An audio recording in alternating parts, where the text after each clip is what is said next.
Hello students, I hope you all are doing well. आप सब बहुत अच्छे होंगे और मैं आपको अपने बारे में बता देता हूँ। मेरा नाम है फरमान और मैं आपको नीट के लिए कंप्लीट बायोलॉजी पढ़ाने वाला हूँ एफिनिटी के ऊपर। बस आपको हमारे साथ लास्ट तक जुड़े रहना है और मैं आपको किस तरह से पढ़ाऊंगा आपको अभी थोड़ी देर में पता लग जाएगा। आज हम शुरू करने वाले हैं जो हमारा बॉटनी का फर्स्ट चैप्टर है, the living world. Living world में क्या क्या चीज़ें हम कवर करेंगे मैं बता देता हूँ आपको। यहाँ से हम इसमें पढ़ेंगे लिविंग्स के बारे में, क्या इंपॉर्टेंट चीज़ होती हैं, कहाँ से क्वेश्चन पूछा जा सकता है, नीट के लिए क्या इंपॉर्टेंट है, इसके कैरेक्टरिस्टिक्स वगैरह। फिर हम पढ़ेंगे डाइवर्सिटी के बारे में। As we all know diversity बहुत एक वास्ट टॉपिक है।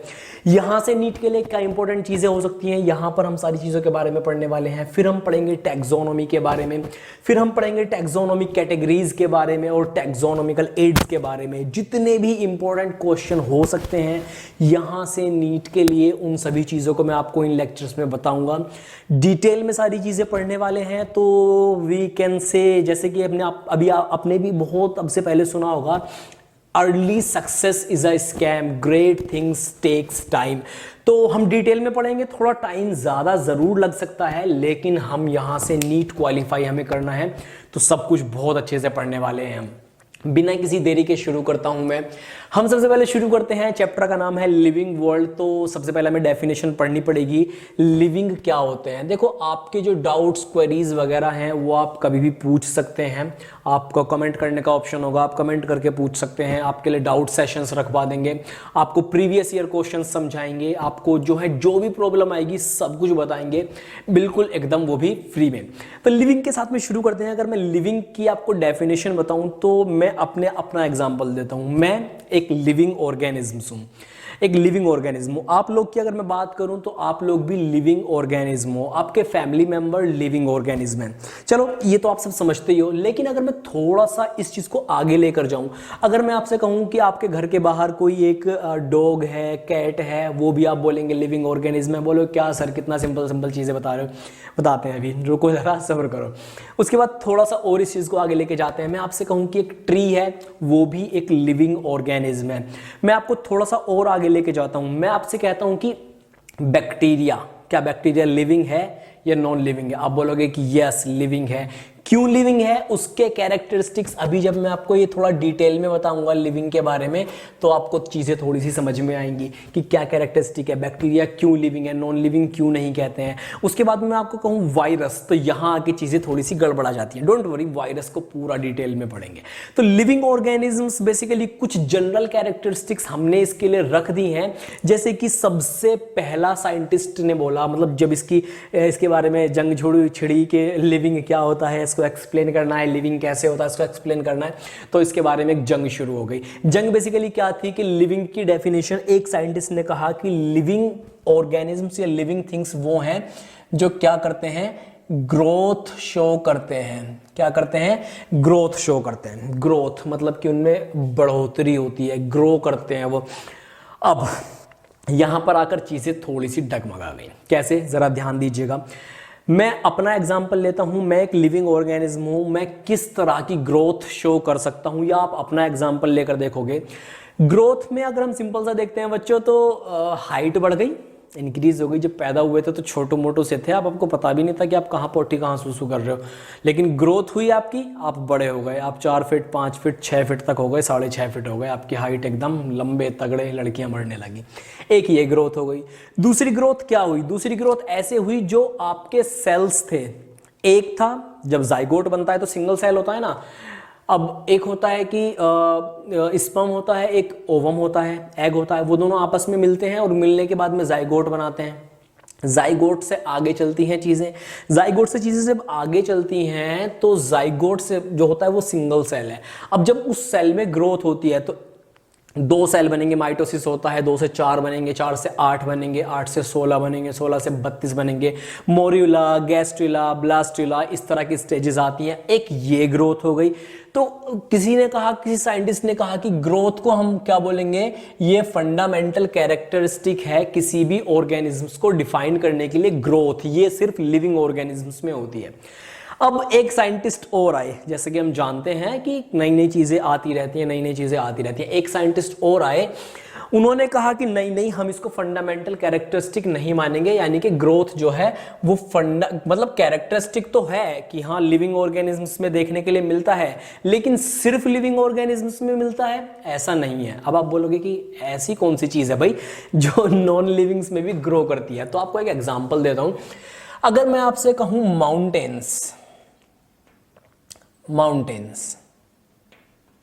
माउंटेन्स या माउंटेन्स के जैसी जो चीज़ें होती हैं, सैंड ड्यून्स वगैरह हैं, रेगिस्तान में बड़े बड़े रेत के टीले होते हैं वो, तो अब हमारी हाइट बढ़ रही है, हमने कहा ग्रोथ हो गई। माउंटेन्स क्या होते हैं, हर साल माउंट एवरेस्ट भी हर साल क्या होता है, कुछ सेंटीमीटर इंक्रीज हो जाती है उसकी हाइट, ऐसा होता है। और उनमें भी ये ग्रोथ हो गई है, तो ग्रोथ सिर्फ और सिर्फ लिविंग ऑर्गेनिजम्स में नहीं होती, ग्रोथ नॉन लिविंग में भी पाई जाती है। और ये इंपॉर्टेंट चीज है क्योंकि यहां से आपका नीट का क्वेश्चन पूछा जाएगा बच्चों, तो इस चीज को आपको ध्यान में रखना है कि growth is a characteristic for living organisms, लेकिन सिर्फ फंडामेंटल सिर्फ लिविंग ऑर्गेनिजम्स में ग्रोथ हो ऐसा नहीं है।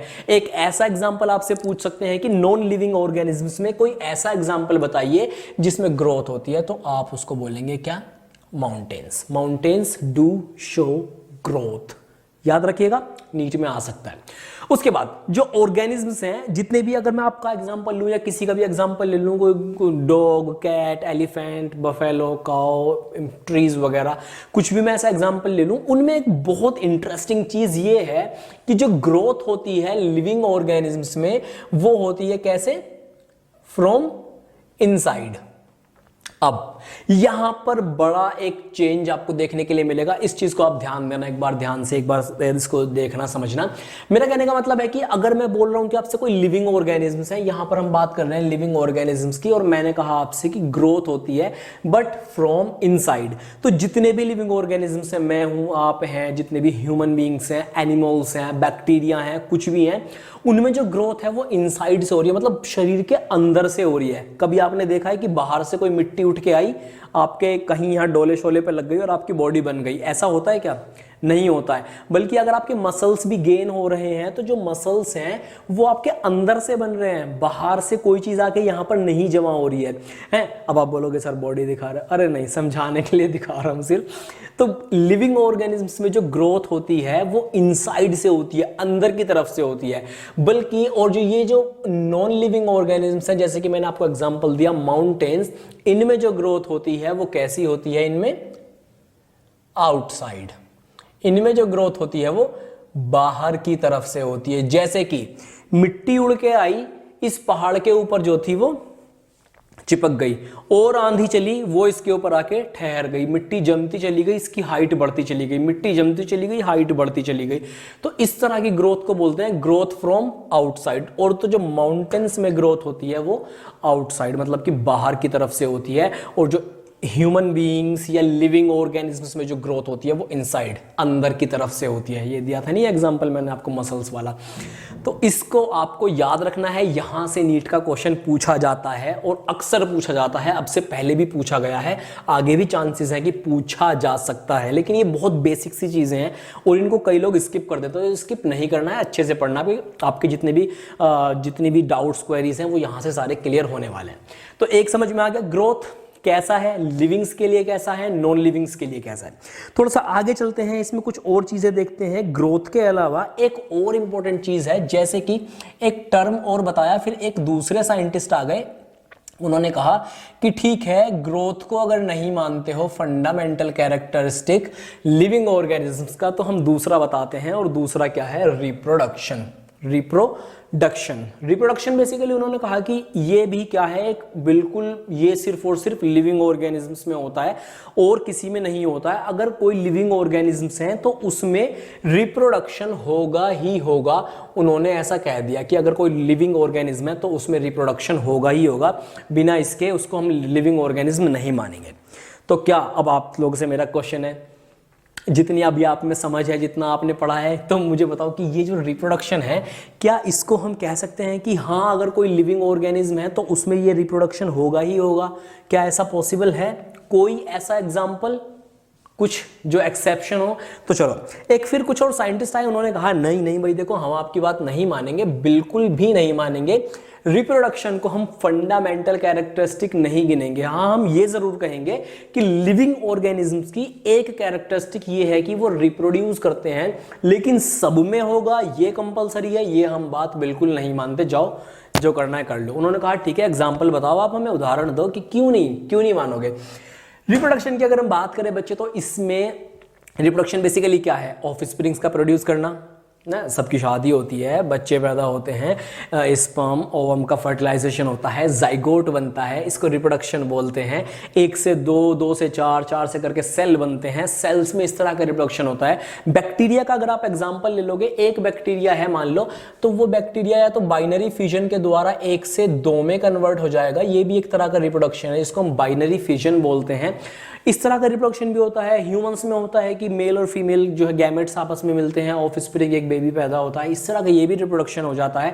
तो अब यहां पर बात आती है, ऐसी कौन सी चीज आ गई जिसमें ये रिप्रोडक्शन नहीं हो रहा, और इसको हम एकदम ये नहीं कह रहा कि हर एक लिविंग ऑर्गेनिजम्स में ये होगा। तो बच्चों एग्जाम्पल उसके पास में हमारे पास में ये है, एक होती है वर्कर हनी बी, मैं सिर्फ बी लिख देता हूं, स्पेस की थोड़ी सी प्रॉब्लम है हमारे पास में यहां जगह की, तो बी लिख देता हूं। तो जो मधुमक्खियां होती हैं, वर्कर मधुमक्खियां होती हैं, वो स्टेराइल होती हैं। स्टेराइल का मतलब आप समझते हैं, मतलब कि बांझ होना। और इसका मतलब एक और एग्जांपल इसमें आ जाएगा, जितने भी ह्यूमंस में स्टेराइल कपल होते हैं, स्टेराइल कपल, उनके बच्चे पैदा नहीं होते, इसका मतलब वो रिप्रोडक्शन नहीं कर सकते, उनमें रिप्रोडक्शन नहीं होगा। तो कहां से आप कह दोगे कि रिप्रोडक्शन फंडामेंटल कैरेक्टरिस्टिक है किसी भी लिविंग ऑर्गेनिज्म का? हां, एक कैरेक्टरिस्टिक हो सकता है ये, लेकिन सब में हो ऐसा जरूरी नहीं है। तो लिविंग्स की पहली डेफिनेशन की सिर्फ और सिर्फ लिविंग ऑर्गेनिज्म्स में ग्रोथ होगी, वो भी गलत होगी। मतलब ग्रोथ होगी लेकिन सिर्फ लिविंग में होगी ऐसा नहीं है। रिप्रोडक्शन सभी लिविंग ऑर्गेनिज्म्स में होगा, ये कंपलसरी नहीं है। वर्कर हनी बीज में नहीं होता है, स्टेराइल कपल्स में नहीं होता है। उसके बाद एक और एग्जांपल है म्यूल, खच्चर जिसे कहते हैं, इसमें नहीं होता है।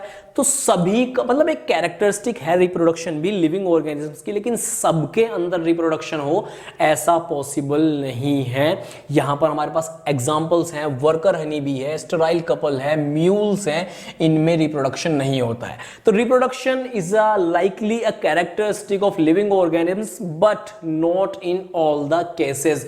Same goes with growth. It is likely a characteristic of living organisms, but not only in living organisms. हमने एग्जाम्पल देखा था माउंटेन्स का, माउंटेन्स नॉन लिविंग है तब भी वो ग्रोथ शो करते हैं। इसके बाद अगर हम लिविंग ऑर्गेनिज्म को थोड़ा सा और डिफाइन करने की कोशिश करेंगे, तो लिविंग ऑर्गेनिज्म्स को डिफाइन करने के लिए हमारे पास में कुछ और भी कैरेक्टरिस्टिक हैं, जैसे कि अब जो कैरेक्टरिस्टिक आएगा वो बहुत ज्यादा इंपॉर्टेंट है। इसको बोलते हैं बच्चे लोग मेटाबॉलिज्म। मेटाबॉलिज्म, हाँ, जब कुछ और साइंटिस्ट आए उन्होंने इसके ऊपर स्टडी किया और कहा कि मेटाबॉलिज्म। अब आप मेरे को बताओ, मेटाबॉलिज्म की अगर हम बात करते हैं तो क्या मेटाबॉलिज्म नॉन लिविंग ऑर्गेनिजम्स में होता है? आप कहोगे नहीं होता है, क्योंकि मेटाबॉलिज्म क्या है? कॉन्टिन्यूअसली डिस्ट्रक्शन या फिर फॉर्मेशन हमारी बॉडी के अंदर वो चलता रहता है, कोई ना कोई प्रोसेस, तो उसको मेटाबॉलिज्म कहते हैं। चाहे वो फूड का डाइजेशन हो, चाहे वो एनर्जी का प्रोडक्शन हो, चाहे वो हीट का निकलना हो, चाहे हीट का एब्जॉर्ब करना हो, इस तरह के प्रोसेसेस मेटाबॉलिज्म में आते हैं, एनाबॉलिज्म और कैटाबॉलिज्म। और ये वाली जो कैरेक्टरिस्टिक है वो अपना सिर्फ और सिर्फ लिविंग ऑर्गेनिजम्स में होगा, मेटाबॉलिज्म में नहीं होगा। पता है, अब से पहले मैं ये पढ़ता था कि ये मतलब कि किसी ने डिफाइन किया, भाई बहुत अच्छे से किसी ने डिफाइन कर दिया कि मेटाबॉलिज्म, अब मतलब अभी 100-150 साल पहले किसी ने डिफाइन किया होगा कि मेटाबॉलिज्म जो है एक इंपॉर्टेंट कैरेक्टरिस्टिक है, ये फंडामेंटल कैरेक्टरिस्टिक है लिविंग ऑर्गेनिजम्स की। मेटाबॉलिज्म किस में होगा? वर्कर हनी बी में भी होता है, स्टेराइल कपल्स में भी होता है, म्यूल्स में भी होता है, जिसमें दूसरी कैरेक्टरिस्टिक नहीं हो रही थी ये मेटाबॉलिज्म उनमें भी होता है। मतलब 100-150 साल पहले किसी ने बता दिया। लेकिन अगर हम बात करें हमारी भारतीय मेडिसिनल सिस्टम की, इंडियन मेडिसिनल सिस्टम। तो व्हेन आई वाज स्टडिंग, एक बुक पढ़ रहा था मैं, तो उसमें एक लिखा हुआ था, संस्कृत में लिखा हुआ था, शीर्यते अनेन इति शरीरम, मतलब कि एक श्लोक टाइप का कुछ लिखा हुआ था, शीर्यते अनेन इति शरीरम। उसका बेसिकली मतलब था कि शरीर वो है या लिविंग ऑर्गेनिज्म वो है जिसमें कॉन्टिन्यूसली डिस्ट्रक्शन होता रहे, उसको हम शरीर बोलते हैं या लिविंग ऑर्गेनिज्म बोलते हैं। तो मतलब वो चीज थी अब से लगभग 5-10 हजार साल पहले की, और उस टाइम पर हमारे इंडियन मेडिसिनल सिस्टम में ये चीज लिखी हुई थी, और हम इतने गधे निकले कि हम उस चीज को समझ नहीं पाए। ये बाहर के लोग आके बोलते हैं कि मेटाबॉलिज्म होता है तो लिविंग ऑर्गेनिज्म कहते हैं। मतलब देख लो अब आप लोग हमारी संस्कृति के बारे में। तो मेटाबॉलिज्म एक ऐसा प्रोसेस है, एनाबॉलिज्म, कैटाबॉलिज्म, जो सभी लिविंग ऑर्गेनिजम्स में होता है, चाहे वो वर्कर हनी बी हो, स्टेराइल कपल्स हो, म्यूल्स हो, नॉर्मल ह्यूमन बींग्स हो, बैक्टीरिया हो, या कोई भी लिविंग ऑर्गेनिज्म हो, सब में पाया जाएगा, लेकिन सिर्फ और सिर्फ लिविंग बींग्स में पाया जाएगा। इसके अलावा कुछ और भी कैरेक्टरिस्टिक होती हैं इसकी, जैसे कि हम इसको बोले सेंस, एबिलिटी टू सेंस। मान लो अगर आप मेरे सामने खड़े हो, मैंने कुछ आंसर पूछा आपसे और आप नहीं बताए, ना नहीं बता पाए, ले मारा मैंने एक कंटा आप मिला के, पढ़ते काहे नहीं हो बे, पढ़ा करो, नीट आ रहा है, नीट का एग्जाम है, कितना टाइम बचा, पढ़ा करो। तो आपका एकदम से हाथ अपने गाल पे पहुंच जाएगा कि सर ने तो हमको आज रख दिया। ठीक, आपको दर्द भी होगा, दुख भी होगा, मन करेगा पकड़ के आप उल्टा मुझे पीट दो, ऐसा करना मत, नहीं तो मतलब चलो ठीक है, मार पिटाई की बातें छोड़ते हैं। तो सेंस, एबिलिटी टू सेंस जो है ये लिविंग ऑर्गेनिजम्स के अंदर होता है, चाहे वो प्लांट्स हो, चाहे वो ह्यूमन बींग्स हो, चाहे एनिमल्स हो। आप किसी को मारोगे, पेड़ को काटोगे, एक शाखा काट दोगे, पेड़ के ऊपर इफेक्ट पड़ेगा, ज्यादा शाखाएं काट दोगे हो सकता है वो मर भी जाए स्ट्रेस की वजह से। तो सेंस सब में होता है, बैक्टीरिया है उसमें भी सेंस होता है। तो सेंस जो है, एबिलिटी टू सेंस, वो लिविंग ऑर्गेनिजम्स की भी एक कैरेक्टरिस्टिक है। नॉन लिविंग्स में सेंस वाली कोई चीज बनती नहीं है, ऐसा कोई कंसेप्ट नॉन लिविंग्स में नहीं होता है। तो हमारे पास में रिप्रोडक्शन हो गया, ग्रोथ हो गया, मेटाबॉलिज्म हो गया, सेंस हो गया। अब मुझे आप ये बताओ, अगर इन दोनों तीनों चीजों से अगर कहीं पर कोई क्वेश्चन आता है नीट में तो कर लोगे? अगर कमेंट करने का ऑप्शन हो तो मुझे बताना जरूर। तो आपको ये चीजें आई होप क्लियर हो गई होंगी। आगे हम और कुछ और इंपॉर्टेंट चीजों के ऊपर चलते हैं और बताते हैं आपको कि क्या क्या चीजें होती है। और ये जो बताया था मैंने आपको, ग्रोथ, मतलब कि आपको ये ध्यान में रखना है, ऑल लिविंग ऑर्गेनिजम्स ग्रो, वो शो करते हैं ग्रोथ, ये बता चुका हूं। सभी में रिप्रोडक्शन होगा लेकिन कुछ में नहीं होगा, जैसे कि worker bee, sterile couple, mules. और मेटाबॉलिज्म तो सभी लिविंग ऑर्गेनिजम्स में होगा। जिसमें मेटाबॉलिज्म नहीं हो रहा है तो इसका मतलब वो डेड हो गया या मरा हुआ है या वो नॉन लिविंग है। और sense, ability to sense, self replicate या सेंस टू एक्सटर्नल स्टिमुलस, ये भी लिविंग ऑर्गेनिजम्स की एक कैरेक्टरिस्टिक है। आई होप ये अब आपको क्लियर हो गया होगा। और बैक्टीरिया हो चाहे तब भी ये सारी चीजें इसमें आएंगी। थोड़ा सा और आगे चलते हैं, देखते हैं इसमें क्या क्या इंपॉर्टेंट चीजें हैं आप लोगों के लिए, थोड़ा सा डिटेल में बातें करते हैं। हाँ तो बच्चों, अब हम थोड़ा सा पढ़ना शुरू करते हैं डाइवर्सिटी के बारे में। डाइवर्सिटी के बारे में देखो, थोड़ा सा आप लोग को मे बी बोरिंग लग सकता है, लेकिन आप इसमें अपना इंटरेस्ट कैसे डेवलप कर सकते हो थोड़ा सा बताता हूँ। अब से पहले क्या हुआ था, कुछ एक साइंटिस्ट की टीम थी जो कि अंटार्कटिका में काम कर रही थी। और डाइवर्सिटी क्या है, कैसे वर्क करता है, कितनी चीज़ें हैं, कहाँ से क्वेश्चन आएंगे, सब कुछ बताता हूँ। तो एक साइंटिस्ट की टीम थी जो अंटार्कटिका में वर्क कर रही थी, बेसिकली किसी चीज़ के ऊपर रिसर्च कर रही थी। उनका मेन गोल जो था वो डाइवर्सिटी नहीं था, वो कुछ और कर रहे थे। और अंटार्कटिका में क्या है, बेसिकली नीचे पानी है और ऊपर सैकड़ों फीट मोटी बर्फ की, एक स्नो की, आइस की परत जमी हुई है, सैकड़ों फीट मोटी। तो वो उसमें नीचे ड्रिल करके कुछ अंदर देखना चाह रहे थे पानी में। और वो ड्रिल करते करते जब कई दिनों के बाद उसमें नीचे पहुंचे तो ड्रिल करते में उन्हें पता है क्या मिला, इतनी सैकड़ों फीट मोटी परत के नीचे जहां पर सनलाइट भी नहीं थी, क्योंकि sunlight is the ultimate source of life.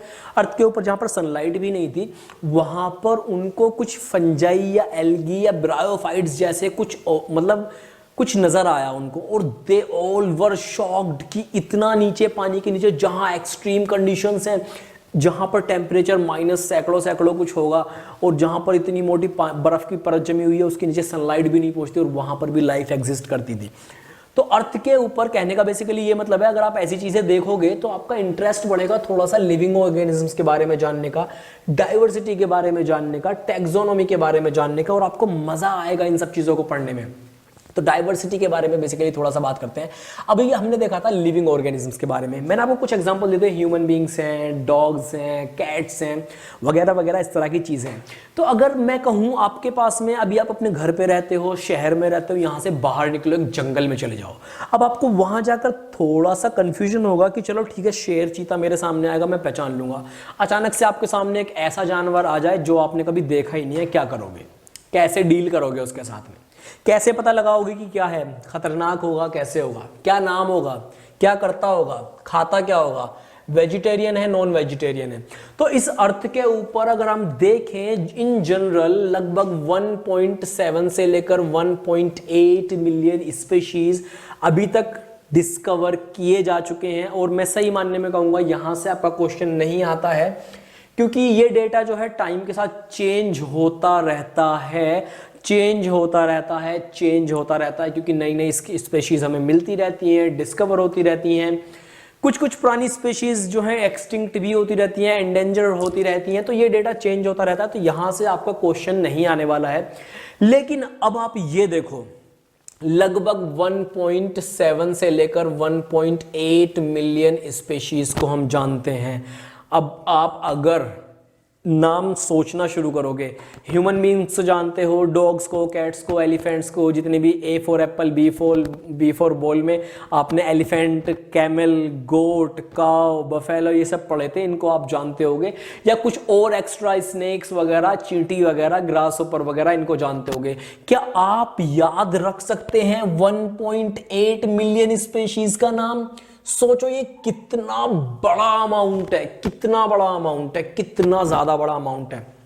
और इतने स्पीशीज डिस्कवर किए जा चुके हैं अर्थ के ऊपर, और ये सिर्फ मुश्किल से 3 से 5% होगा सभी स्पीशीज का अर्थ के ऊपर जो पाए जाते हैं, जो अभी डिस्कवर नहीं हुए हैं। तो बेसिकली डाइवर्सिटी का मतलब अगर मैं आपको समझाऊं, जितने भी लिविंग ऑर्गेनिजम्स अर्थ के ऊपर हैं उन सब में विभिन्नता या विविधता, हिंदी में यहां पर छोटा सा लिख देता हूं मैं, विविधता अगर आपको समझ में आ जाए, या विभिन्नता, डिफरेंसेस। ह्यूमन बींग्स अलग हैं, डॉग्स अलग हैं, कैट्स अलग हैं। क्या कोई कहता है कि हम सब सेम है? अगर वो सेम कहता है तो वो शायद उसी कैटेगरी से होगा, उसी स्पीशीज से होगा। तो बेसिकली हमारे अंदर क्या है, डाइवर्सिटी है, चेंजेस हैं, डिफरेंस हैं एक दूसरे से। डॉग्स कैट्स से अलग हैं, मानते हो ना? कैट्स ह्यूमंस से अलग हैं, ह्यूमंस चिंपैंजी से अलग हैं, चिंपैंजी मंकी से अलग हैं, मंकी एलिफेंट से अलग हैं, डियर, क्रोकोडाइल, लायन, ये सब एक दूसरे से डिफर करते हैं, अलग अलग होते हैं। और इसको बोलते हैं प्लांट्स। एक प्लांट्स अलग हैं, व्हीट अलग है, राइस अलग है, नीम अलग है, मैंगो अलग है। तो बेसिकली ये सारी चीजें किस में आ जाएंगी, डाइवर्सिटी, मतलब कि विविधता है। ऑर्गेनिज्म 1.8 मिलियन है, लेकिन सब के सब अलग अलग हैं, एक दूसरे से अलग अलग कैरेक्टरिस्टिक रखते हैं। अब यहां पर चीजें थोड़ी सी कॉम्प्लिकेटेड होने की तरफ चलती है, लेकिन उनको हम सिंपल बना देंगे। हम किस लिए? आप लोगों के लिए, इसलिए तो बैठे हैं। नीट पे क्वेश्चन आएगा, अब भी ठीक किए देता हूं। देखो अब क्या करेंगे, जब इतने ज्यादा ऑर्गेनिज्म आ गए, इतने ज्यादा ऑर्गेनिज्म आ गए, तो क्या हुआ? साइंटिस्ट ने क्या किया भाई, देखो जितने भी ऑर्गेनिज्म है, अब मान लो आपके किसी लोकल लैंग्वेज में किसी एनिमल को कोई लोकल नेम से बुलाते होंगे, ठीक है? ग्रास होपर को इंग्लिश में ग्रास होपर बोलते हो, आपकी लोकल लैंग्वेज में कुछ और बोलते होंगे। मैं जहां रहता हूं यहां पर ग्रास होपर को बोला जाता है टिड्डा। अब आई डोंट नो आपके यहां पर क्या बोलते होंगे। तो हर एक जगह का, हर एक ऑर्गेनिज्म का एक लोकल लैंग्वेज में अलग नाम है, अलग नाम है। इस बात को आप सब एग्री करोगे, क्योंकि हर एक ऑर्गेनिज्म का लोकल लैंग्वेज में अलग नाम होता है। लेकिन अगर लोकल लैंग्वेज में मेरे यहां पर ग्रास होपर को टिड्डा बोलते हैं, आपके यहां पता नहीं क्या बोलते होंगे। मैं आपसे आपके यहां पर जाकर कहूंगी क्या आपने कहीं टिड्डा देखा है, तो आप बोलोगे कि पता नहीं क्या बकवास कर रहा है, पगला आ गए हैं सर, पता नहीं क्या पूछे जा रहे हैं सुबह से। लेकिन अगर मैं आपसे कहूं ग्रास होपर, तो आप समझ जाओगे कि सर टिड्डे की बात कर रहे हैं। तो ये चीज है, इस चीज को एक इंटरनेशनल लेवल पर बनाने के लिए, क्योंकि बहुत सारे ऑर्गेनिज्म है, कुछ तो इंटरनेशनल रूल होना चाहिए था ताकि हम सबके नाम याद रख पाएं। तो इसके लिए इन सभी ऑर्गेनिज्म के क्लासिफिकेशन के लिए एक नाम दिया गया, एक रूल दिया गया, एक प्रोसेस दिया गया नामकरण का, जिसको बोलते हैं binomial nomenclature. Binomial nomenclature, basically nomenclature का मतलब होता है बच्चों नामकरण। नामकरण करना मतलब कि जब आप पैदा होते हो तो आपके माता पिता ने, भाई बहन ने, बड़े भाई बहन ने, मासी ने, फूफी ने, खाला ने, बुआ ने आपका कुछ नाम दिया होगा। तो वो नाम देने के प्रोसेस को ही बोलते हैं क्या, नोमेनक्लेचर उसको बोला जाता है। और यहाँ पर इस प्रोसेस में किसी भी ऑर्गेनिज्म को इंटरनेशनली नाम देने को